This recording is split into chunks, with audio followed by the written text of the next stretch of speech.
I also have a friend, no? Nga maayo pa ang ato ang mga sabot-sabot karon, but in the other day, wala jud ta nag-expect nga di na diay nato sila makita. No? The reality is that life is unpredictable and fleeting.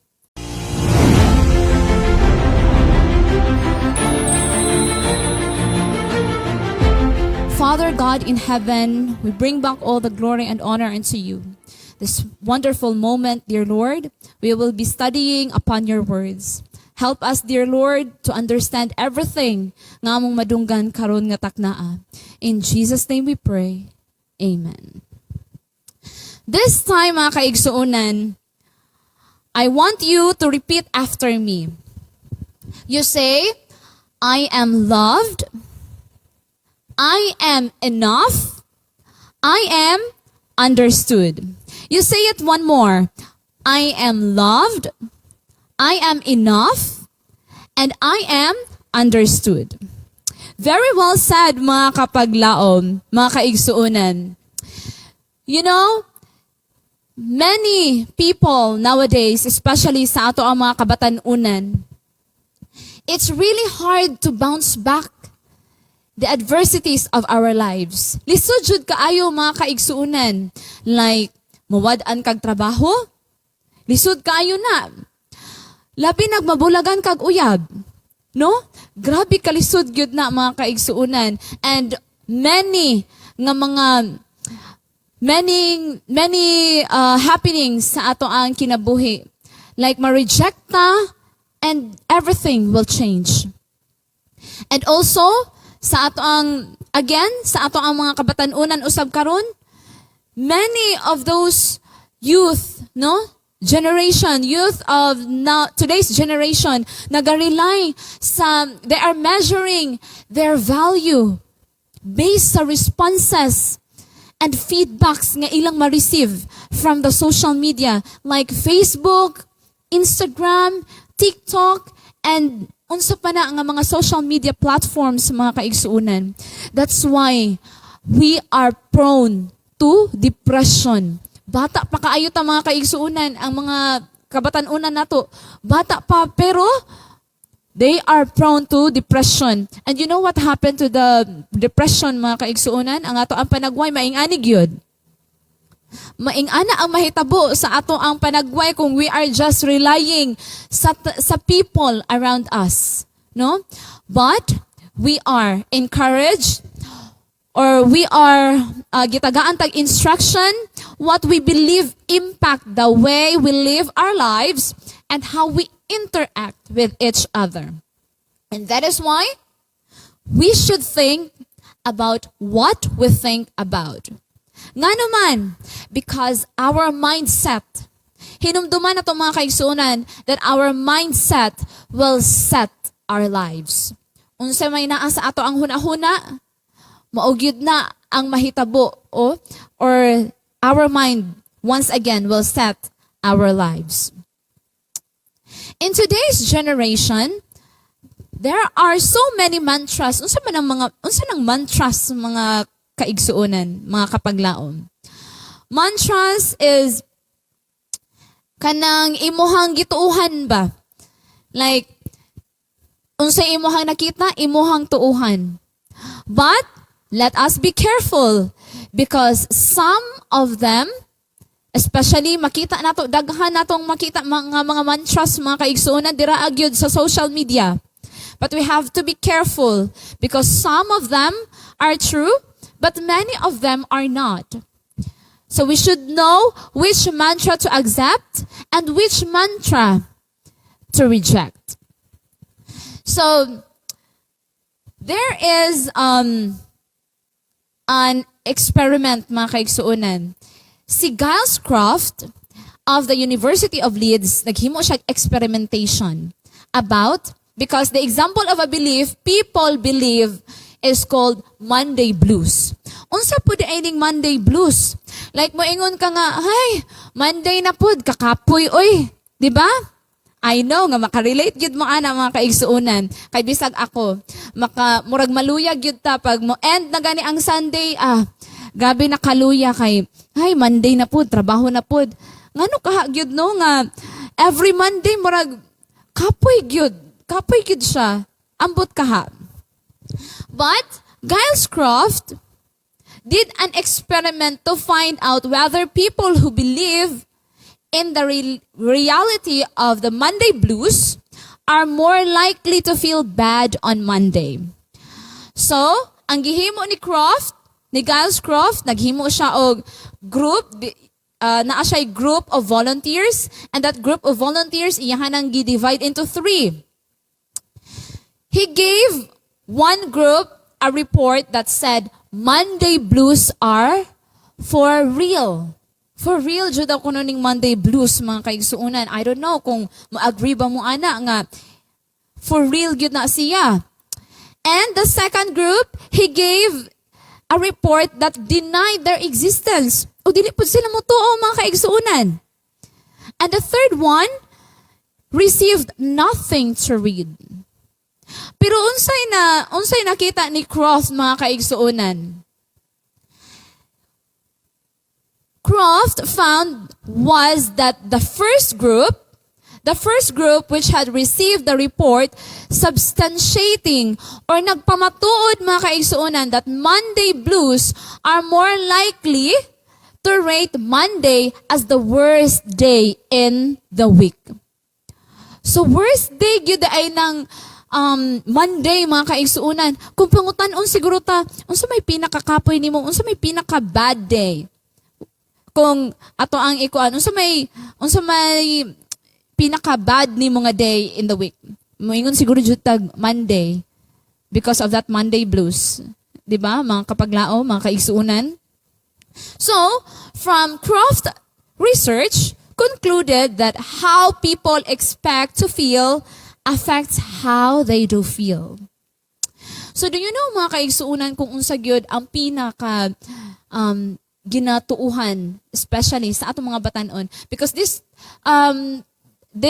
series, mga kaigsuunan, or ato ang gamiton ang mga batanon, because number 1 Satan attack is dito gyud sa mga batanon, mga kaigsuunan. Gigamit gyud sa kaaway ang mga batanon, no?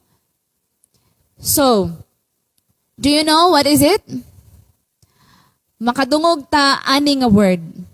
YOLO. One time, mga kaigsuunan, naghatag ko og kanang topic. Naghatag og topic sa mga speakers nato sa Voice of Youth. Niana gyud ako ang pinsan nga ate, mao gyud ni ang kuan, mao gyud ni ang topic. And ko nga yes, mao gyud na siya ang topic. Mura siya gikulbaan, no? Kung makadungog tag YOLO, di ba? Grabe gid ni ka ano ni word nga YOLO. You only live once. And para sa ato mga batanon, we really found it very negative, no? Unsa jud ay na. But there is a question. What does the Bible say about our life? What does the Bible say about your life? Ato ang tan-awon diri sa Genesis 2 verse 7 nag-ingon, then the Lord God formed the man of dust from the ground and breathed into his nostrils the breath of life. And the man became a living creature. No? So giing anak ta paghimo sa tanan nga creatures diri sa kalibutan, mga kaigsuunan. Kita gyud ang pinaka-special nga hinimo sa Ginoo. Because God fashioned us like a work of art. Like iyahagyutang we really made through His hand. Our lives were not haphazardly. Dili ingon nga we are just existing because God said so. No? We are existing because God formed us. No? He bestowed upon us, but rather purposely breathed into us from the Creator. As in, ang ato ang hangin, ang ato ang breath, mga kaigsuunan, gikan gyud sa Creator. The divine power existence as being reliant on the divine owner of our life, who is God. And that is why life is very precious and should be greatly valued, especially that life is too fragile and short. So we have to value our lives, mga kaigsuunan. Kay giingon pa din hiya that our life is so fragile. Og gamay mubo ra gyud ang atong kinabuhi. In James 4 verse 14 it says, "Yet you do not know what tomorrow will bring." Yes, it is. Wala jud ta kabalo mga kaigsuonan kung unsay mahitabo sa ato ang ugma. You know what? Last time niadto mi Clover last week, no? Wala jud damha niadto mi Clover ni uli mi pagka Sunday early in the morning. Wala jud mi nag-expect sa mahitabo namo. Nangayabog yun mi sa uban sa ako ang igagaw, nangayabog yun mi sa motor. And tungod kay that was the very first time nga nahitabo gyud sa ako ang mga kapaglaom, no? Daghan kaayo ni sulod sa kong hunahuna, mga what ifs. What if kung naing ato to? What if kung But I really praise God that time, because despite sa mga what ifs nga nisulod sa ako ang hunahuna, nakahimo gihapon ko sa pagpasalamat sa Ginoo kay igo rami nga panggos, igo rami nga samad, walay severe nga nahitabo. And that is why, ingana jud mga kaigsuonan, that's why we do not know what tomorrow will bring and what is your life. For you are a mist that appears for a little time and then vanishes. I also have a friends, mga kaigsuonan, nga kanang, I also have a friend, no? Nga maayo pa ang ato ang mga sabot-sabot karon, but in the other day wala jud ta nag-expect nga di na daay nato sila makita, no? The reality is that life is unpredictable and fleeting. Very unpredictable gyud ang ato ang mga kinabuhi, although this is not how God intended it to be. In Genesis 2 verse 17, mga kaigsuonan, mga kapaglaom, but of the tree of knowledge of good and evil, you shall not eat. No, this is the instruction nga gihatag sa Ginoo ni Adam ug ni Eve dinha sa Garden of Eden. For in the day that you eat of it, you shall surely die. This time, we will be studying the conditional immortality.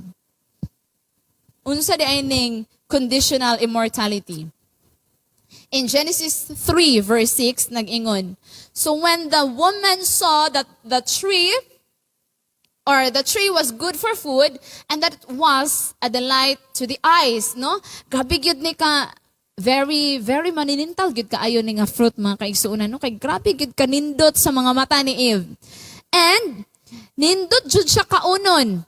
And then si Eve ning kuha ato, pagkuha ni Eve, iyahang gikaon, lami man kaayo. And tungod kay gilamian man si Eve, iyahang gihatag sa iyahang bana, gihatag niya kang Adam. In Genesis 3 verse 9, but the Lord God called the man and said him, where are you? Gipangita na sila sa Ginoo, mga kaigsuonan. And remember, in Genesis 2 verse 7, on the day you eat the fruit, you shall surely die. In Genesis 3 verse 21, the Lord God made for Adam and for his wife garments of skins and clothed them. Sa panahon nga nakasala na sila sa Garden of Eden, mga kaigsuonan, because na-open naman pagkaon nila sa tree of the fruit of knowledge, good and evil, gitagaan sila og garments sa Ginoo para ilaha nga suoton. In Mark 10 verse 45, for even the Son of Man came not to be served. Always remember, mga kaigsuonan, that could be found in Mark 10 verse 45. For even the Son of Man came not to be served. Wala siya ni anhi dinhi sa kalibutan para serbisyoan mga kaigsuonan, but ni anhi siya diri sa kalibutan para mo serbisyo and to give His life as a ransom for many. Pagkanindot mga kaigsuonan. And you know, the animal who died in the Garden of Eden for Adam and Eve was a symbol of Jesus Christ. No? Always remember, Jesus, our ransom and our substitute.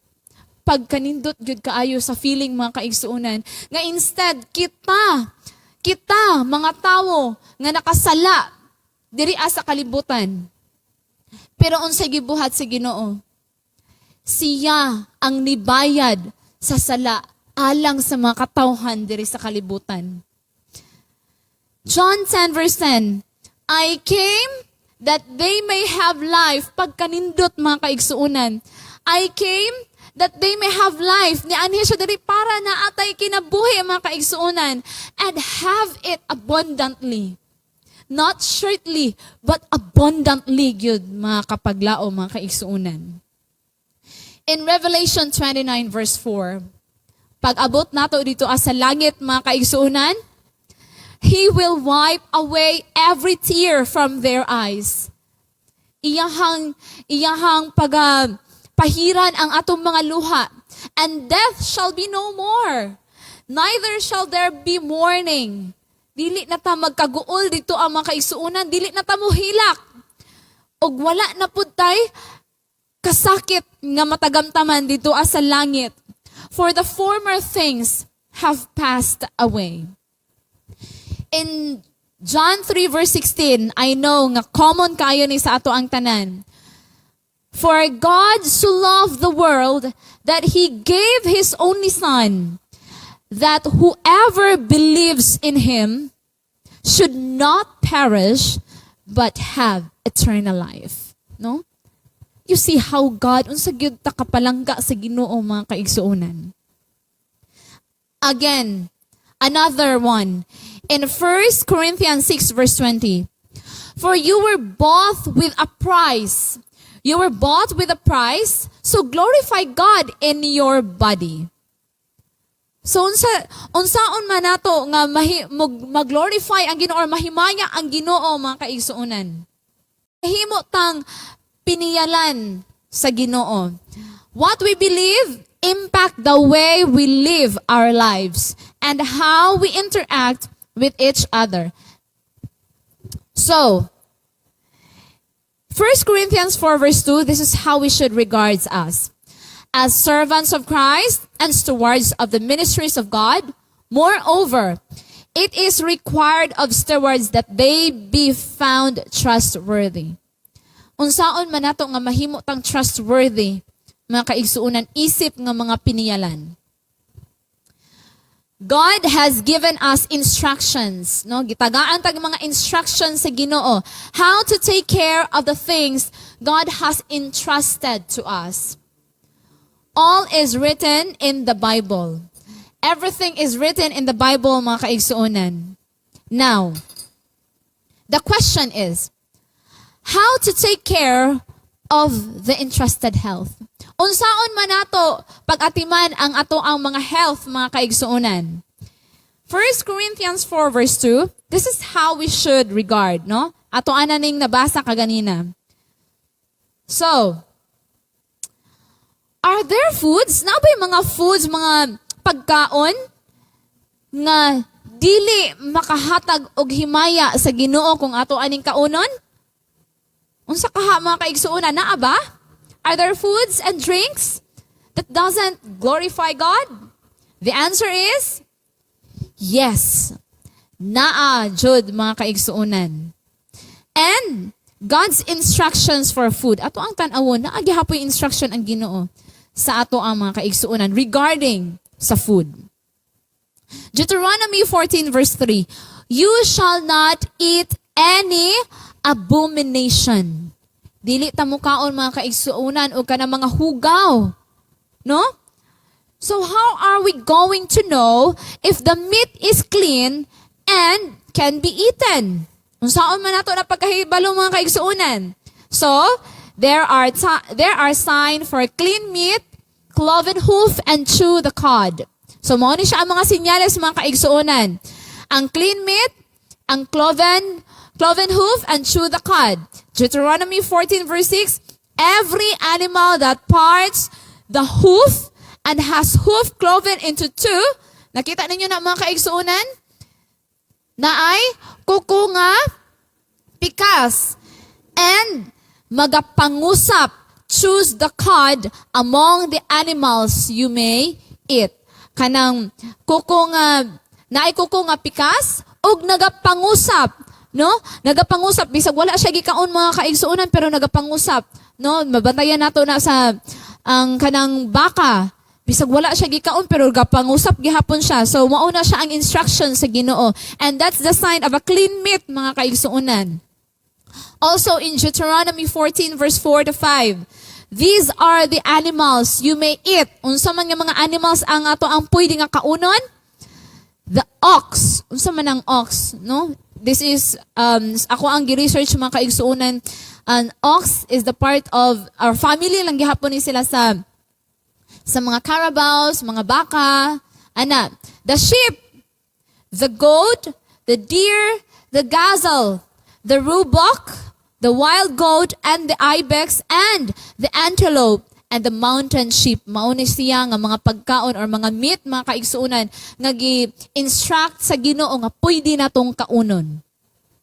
In Deuteronomy 14 verse 8, and the pig, because it parts the hoof, but does not chew the cud.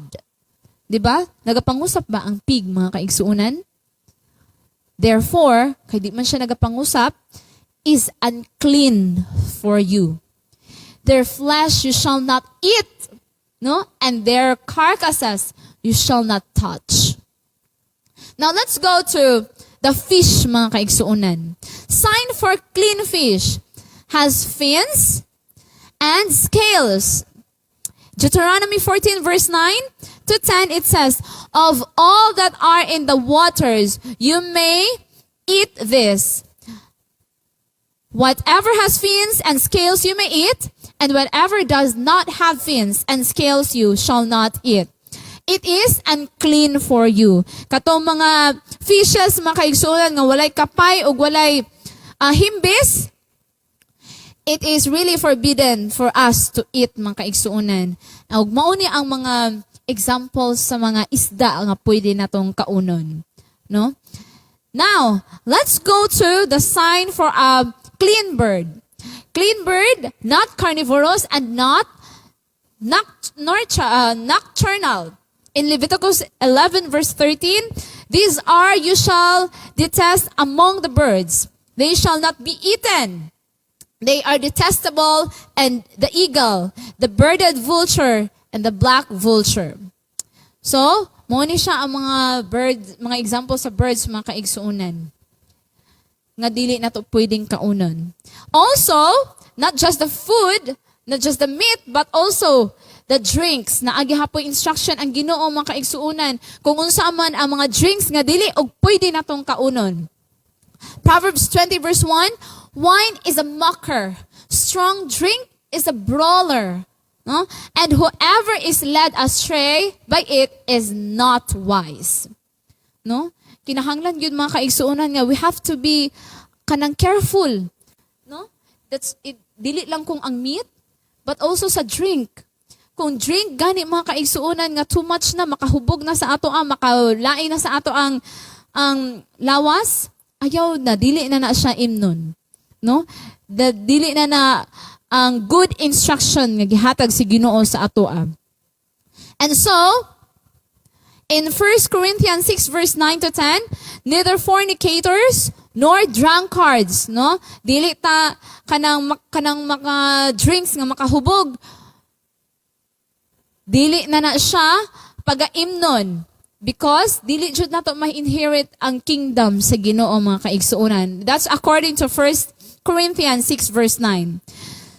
Another question, how to take care of the entrusted wealth. So, dili lang mga kaigsuunan, dili lang kung ang mga pagkaon o mga drinks ang gina-entrust sa Ginoo sa atoa. Also, our wealth, not just our health, but also our wealth. Atong tan-awon mga kaigsuunan, how to take care of the entrusted wealth.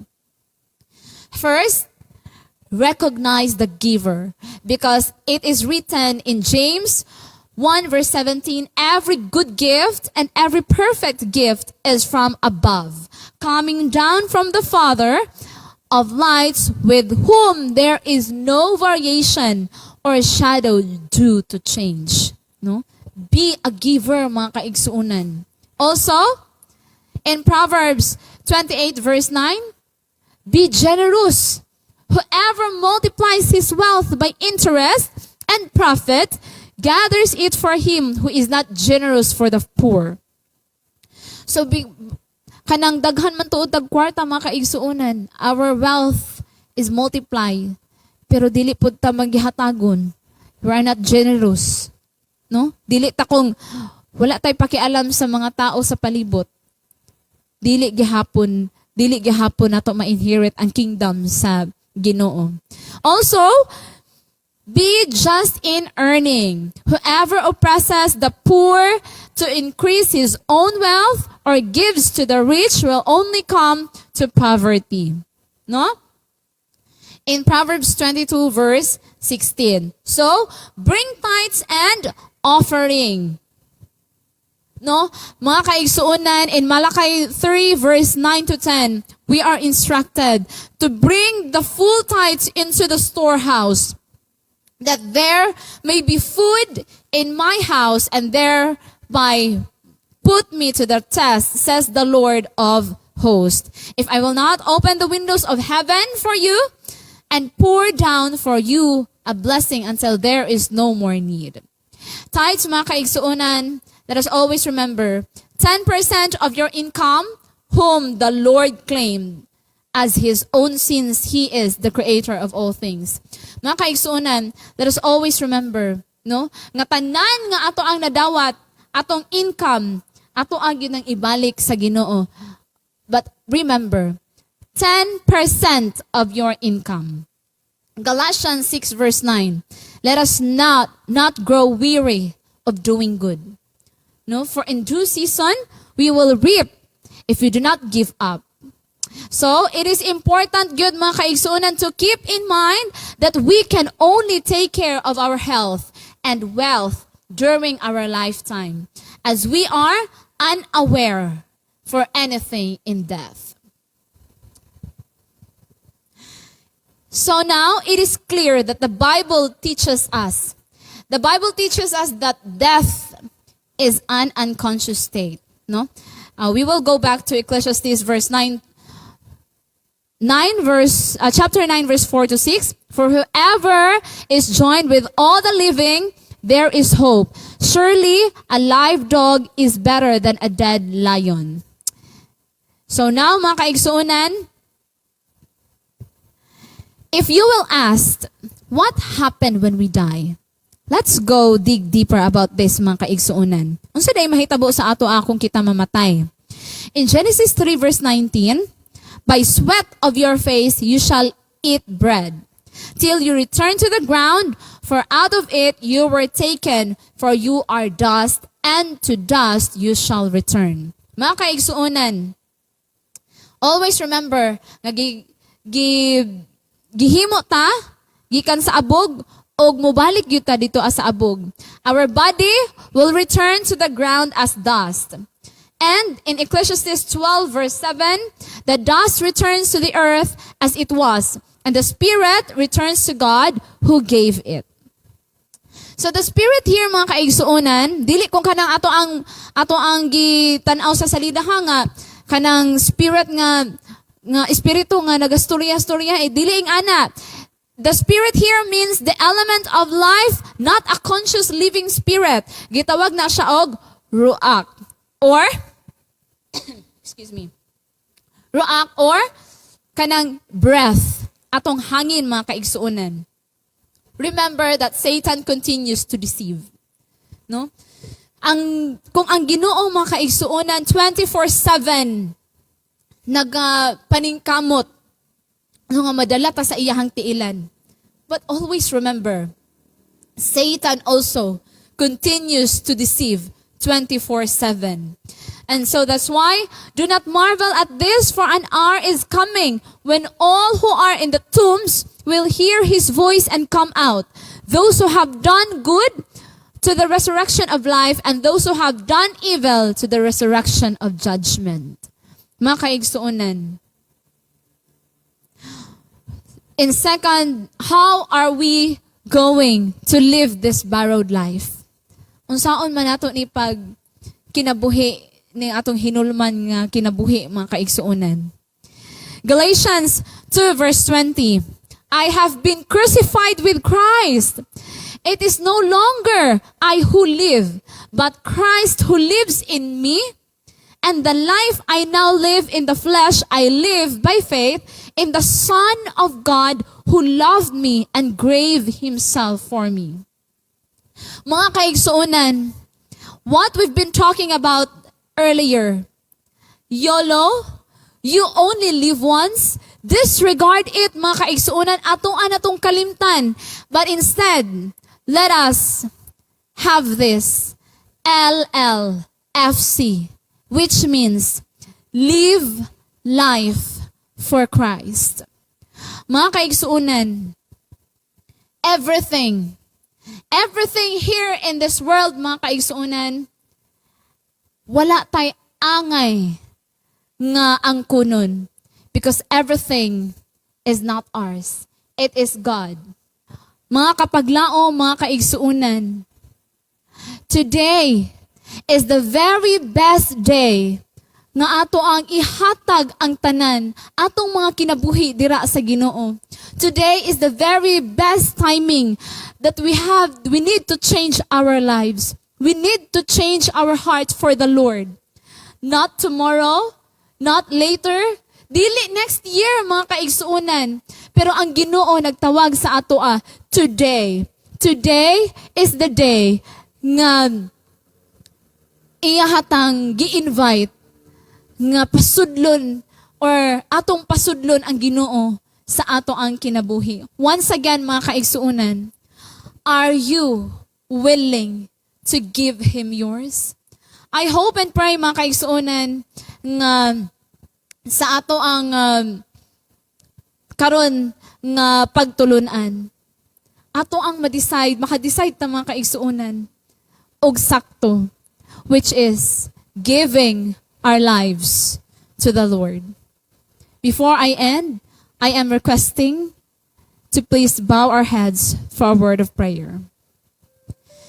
Gracious Lord, Father in heaven, we are so thankful for this wonderful message nga imong gipadala sa matag usa kanamo. We are praying, Father in heaven, nga sa mga kapaglaom, mga kaigsuunan, nga nagapaminaw ni ini, nakadungog ni ani nga mensahe. I am praying, dear Lord, nga ikaw magakunsad sa ilahang mga kasing-kasing, that they will accept you, they will give them you, Father in heaven, they will give them lives to you, dear Lord, and that we will live in Christ, Father in heaven. Lord, thank you so much for this reminder. Thank you for giving your life. Thank you so much, Father, nga ikaw imuhang gibayad ang imuhang kinabuhi alang kanamo nga makasasala instead of us. Nga ilansang unta dinhaa sa cross. But instead, Father in heaven, you gave your life for us. Thank you for everything. In Jesus' name we pray. Amen.